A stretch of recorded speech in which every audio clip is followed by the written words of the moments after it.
ওমানের ভিসা চালু হওয়া সংক্রান্ত খবরের আপডেটটি বেশ গুরুত্বপূর্ণ।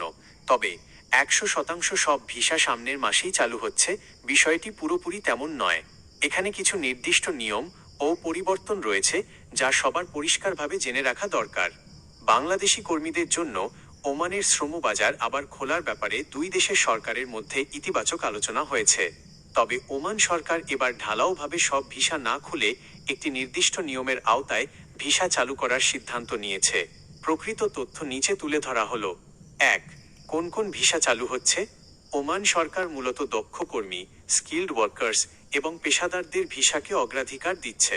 প্রাথমিকভাবে 12টি ক্যাটাগরির ভিসা চালুর বিষয়ে সিদ্ধান্ত হয়েছে, যার মধ্যে রয়েছে ডাক্তার, ডক্টরস, ইঞ্জিনিয়ার্স, নার্সেস, শিক্ষক, টিচার্স, অ্যাকাউন্টেন্টস, ইনভেস্টর বা ব্যবসায়ী visa, investors, family visas, GCC, দেশে বসবাসরত বাংলাদেশিদের জন্য ভিজিট ভিসা। 2. সাধারণ বা অদক্ষ কর্মীদের আনস্কিল্ড ভিসা কবে খুলবে?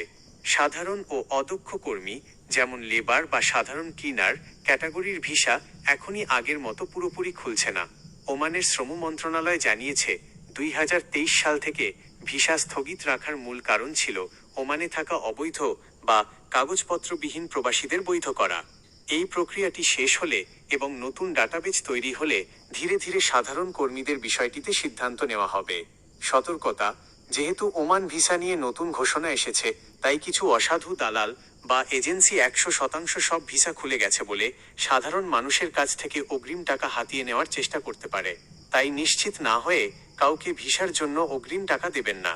অফিসিয়ালভাবে ওমান সরকার বা প্রবাসী কল্যাণ মন্ত্রণালয়ের মাধ্যমে যখন নির্দিষ্ট তারিখ ও কাজের ডিমান্ড লেটার ইস্যু করা শুরু হবে, তখনই কেবল চূড়ান্ত প্রক্রিয়া শুরু করা বুদ্ধিমানের কাজ হবে।